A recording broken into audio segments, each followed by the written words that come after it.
kama bendera nyingi zilikuwa zinakunjuliwa hapa, upande mmoja na upande mwingine. Zilikuwa zinakaa bendera mbili kwa wapinzani. Mataifa 48, mataifa 47 yamemaliza mwendo.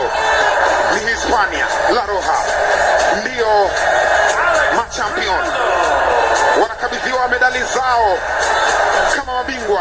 Wapo nyota ambao hawakupata nafasi ya kucheza, lakini wanakabidhiwa medali hizi. Gianni Infantino ndiye wa kwanza katika ile eneo, anafuatiwa na rais wa Marekani Donald Trump. Anayefuata tena huyo mwanamama ni Claudia Sheinbaum, yeye ni rais wa Mexico, ambaye pia ni mwandaji mwenza wa kampeni hii ya kombe la dunia. Lakini pembeni ya huyo mwanamama ni Prime Minister au waziri mkuu wa Canada, Mark Carney. Hao ni marais wawili pamoja na waziri mkuu wa taifa la Canada.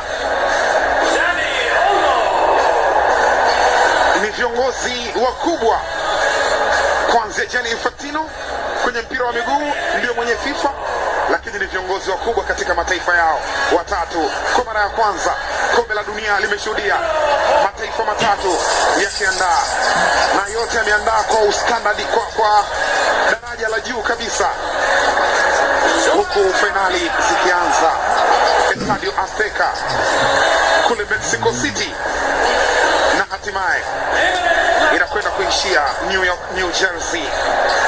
Aymeric Laporte kazi kubwa amefanya katika safu ya ulinzi, akizuia mataifa mengi, lakini mawili imara zaidi ni Ufaransa na Argentina. Ndio mataifa ambayo alikuwa anapewa nafasi kubwa zaidi ya kubeba ubingwa msimu huu, lakini Hispania walikuwa wanakuja taratibu. Vile Cape Verde walipotoa suluhu, ikaonekana kama Hispania haipewi nafasi kubwa. Alivyombana mbavu Ufaransa katika nusu finali, dunia ikashtuka, ikasema hawa wako serious. Na sio tu kumbana mbavu, naye walimpa mechi ambayo muda mrefu hakupata on target. Ndio ambao wanafika katika finali, wanakutana pia na Argentina, naye wanampa mechi, wanafanikiwa kupenya hapo katika kidingi na kufanikiwa. Lamine Yamal mdogo wake yupo jukwani, anaangalia mafanikio ya kaka yake ambaye pia ni MVP wa ligi kuu ya Hispania, Pau Cubarsí. Yeye ni mchezaji bora kijana katika michuano hii, naye pia ni zao la La Masia Academy chini ya FC Barcelona. Marco Correa, nyota ambaye amekamilisha usajili ndani ya Real Madrid. Kwa hiyo kwenye kampeni hizi anakuwa mchezaji pekee wa Real Madrid katika upande wa kikosi, ingawaje wakati anaingia katika michuano hii ametambulika kama mchezaji wa Chelsea. Luis de la Fuente, kocha wa mpira, anasogea naye kwa ajili ya medali yake. Anasalimiana na Gianni Infantino, rais wa FIFA. Anatata naye jambo, anamwambia tulianza kule kwenye Euro na wewe ni Muulaya. Gianni Infantino kutoka Switzerland, Uswisi, lakini rais wa Marekani Donald Trump anamwambia, huenda kana anamwambia njoo fundishe timu yangu. Rodrigo ndiye mchezaji wa mwisho, ndiye wa mwisho kwenda kuchukua medali. Donald Trump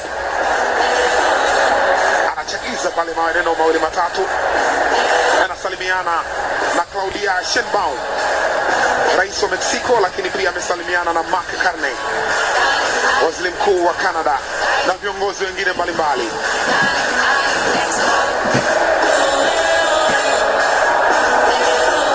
Rodri, na hilo ndio kombe la dunia ambalo Carles Puyol alibeba mwaka 2010.